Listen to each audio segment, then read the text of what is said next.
नमस्कार दोस्तों, मेरा नाम है राजीव और आप लोग देख रहे हैं मेरा YouTube channel cat cam design.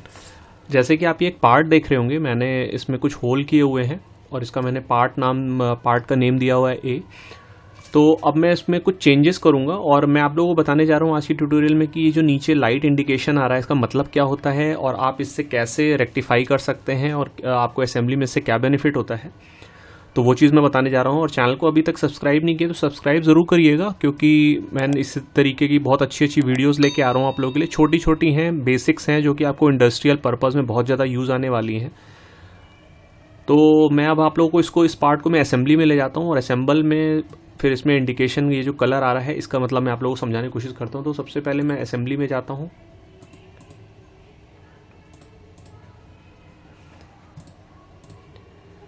Unit वगैरह मैंने ऑलरेडी आप लोगों को बता रखा है, कैसे वर्किंग डायरेक्टरी वगैरह सेलेक्ट करते हैं, तो वो सब आप लोग मेरे प्रीवियस वीडियोस में देख सकते हैं। तो अभी तो असेंबली में जस्ट बाय डिफ़ॉल्ट मैंने एक पार्ट डाला, ये पार्ट नंबर ए है। अब मैं पार्ट बी को इंपोर्ट करता हूँ। पार्ट बी मैंने दोनों सिमिलर ही बनाया हुआ है, अभी डायमेंशंस वगैरह मैंने सब कुछ सिमिलर रखी हुई है। अब मुझे इनको कंस्टेंट करना है आपस में। अब देखिए यहाँ पे दिखा रहा है नो कंस्टेंट। नो कंस्टेंट का मतलब क्या हो गया कि ये जो अपर वाला पार्ट है ये अभी हर डायरेक्शन में मूव कर सकता है, रोटेट कर सकता है, तो इनको मुझे ब्लॉक करना है।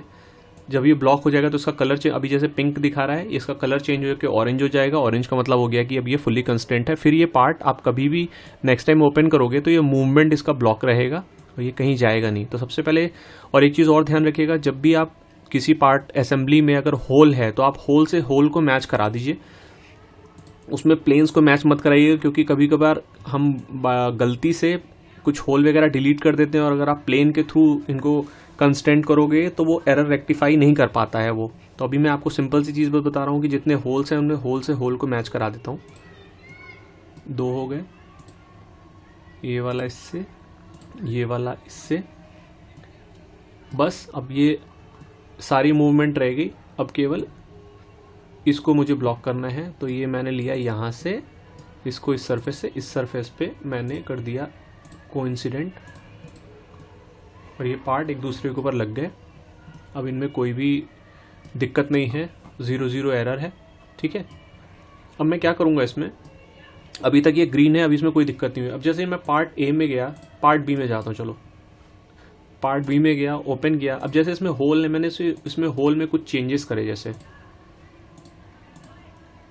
पार्ट की असेंबली हो चुकी है, उसके बाद मैंने मान लो कोई चेंजेस किया इसमें, इसको 75 कर दिया, इसको भी 75 कर दिया मैंने, ठीक। तो ये सब एक दूसरे के मिरर में है, इसलिए सारे चेंज हो गए। इसको मैंने यस किया, तो अब ये पार्ट में है सिंगल, तो ये ग्रीन है। अब मैं जैसे ही असेंबली में गया, इसमें कंट्रोल ए किया तो ये देखिए नीचे आ गया येलो कलर। येलो कलर का मतलब क्या होता है कि ये पार्ट में चेंजेस तो रिफ्लेक्ट कर दिया। ये वाला पार्ट बी है, ये वाला ऊपर वाला, इसमें देखिए होल्स अंदर की साइड हो गए, लेकिन इसमें अभी येलो आ रहा है। येलो का मतलब ये है कि जो पार्ट में चेंजेस किया था वो रिफ्लेक्ट हो रहा है, लेकिन अभी इसमें जो हमने कंस्टेंट किया था उसमें अभी इसमें कोई इम्पैक्ट नहीं दिखा रहा है, कोई एरर नहीं दिखा रहा। तो जैसे ही हम ये लेफ्ट साइड के कॉर्नर पे रीजनरेट करेंगे, तुरंत ये दिखा देगा कि पार्ट बी में कुछ एरर है। ये ट्री को ऑन करके फीचर्स, प्लेसमेंट और एनोटेशंस, इसको ऑन कर लीजिए।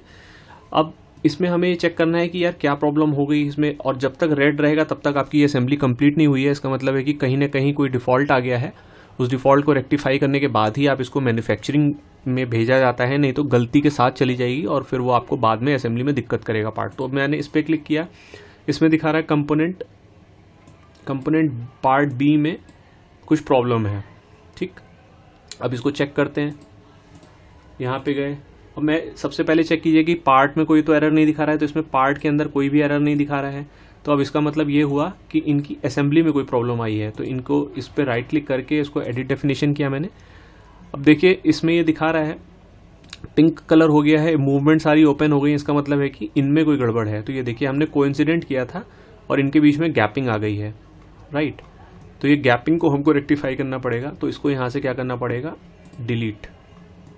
ये डिलीट किया, ये भी गड़बड़ हो रहा है, इसको भी डिलीट किया। अब देखिए ये ओरिएंटेशन पे ले लिया है, ये इसको यहाँ पर कोइंसिडेंट पकड़ लिया, क्योंकि ये अपनी जगह से मूव हो गया है, अपनी जगह से खिसक के उधर चला गया है। और कोई भी 3 चीज़ें इनको प्रॉपर चाहिए इनकी मूवमेंट को ब्लॉक करने के लिए, तो इतना सफिशिएंट है। इसको मैंने राइट क्लिक किया, ग्रीन हो गया। अब आपको विजुअली चेक करना पड़ेगा कि कहाँ कहाँ गड़बड़ हुई है। तो देखिए उसके बाद हमारा क्या हुआ कि केवल एक होल मैच कर रहा है, बाकी कोई भी होल मैच नहीं कर रहे हैं।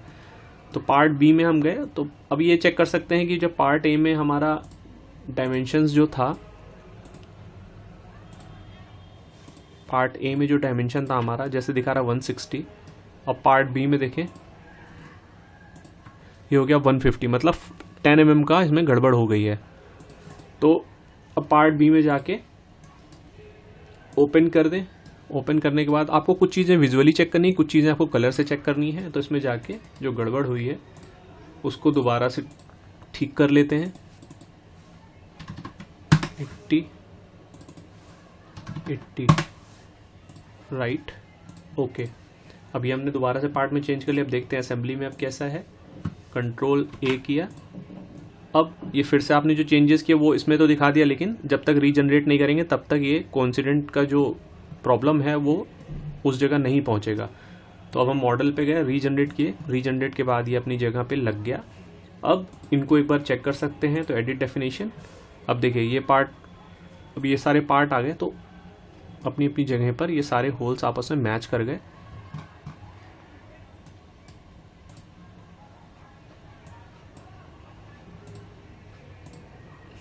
कुछ चीज़ें विजुअली भी आपको देखनी पड़ेंगी। मैच करा दिया, इसको यस कर दिया। तो ये चीज़ें होती हैं। आपको ग्रीन कलर का मतलब है कोई भी दिक्कत नहीं है। जब येलो हो रहा है तो इसका मतलब आपने पार्ट रीजनरेट नहीं किया, मतलब पार्ट में कोई एडिटिंग करी है लेकिन आप असेंबली में उसको रीजनरेट नहीं किया है। और तीसरा जब रेड आता है, रेड का मतलब हो गया कि आपने कोई चेंजेस किया है, उसको जो कंस्टेंट था उसमें कोई गड़बड़ हो गई है। तो वो आपको चेक करना पड़ेगा और उसको रिजॉल्व करना पड़ेगा। रिजॉल्व किए बिना अगर ये ग्रीन नहीं है तो आप असेंबली में आगे प्रोसीड नहीं करिएगा, नहीं तो एरर में कहीं ना कहीं आपका होल मिसमैच हो जाएगा। और फिर आप लोगों को जब असेंबली होती है, फैब्रिकेशन में जाता है, तो वहाँ पे ये गड़बड़ हो जाती है। तो होप कि आप लोगों को वीडियो समझ में आया होगा और चैनल को सब्सक्राइब कर लीजिएगा, क्योंकि आने वाली वीडियोस में भी कुछ ऐसे छोटे छोटे पॉइंट्स लेके आऊँगा जो बेसिक्स हैं, लेकिन आपको इंडस्ट्रियल पर्पज से बहुत ज़्यादा यूज़ करने वाले हैं और बहुत बेनिफिशियल होने वाले हैं। चलिए प्रैक्टिस करते रहिए। Till then bye, take care.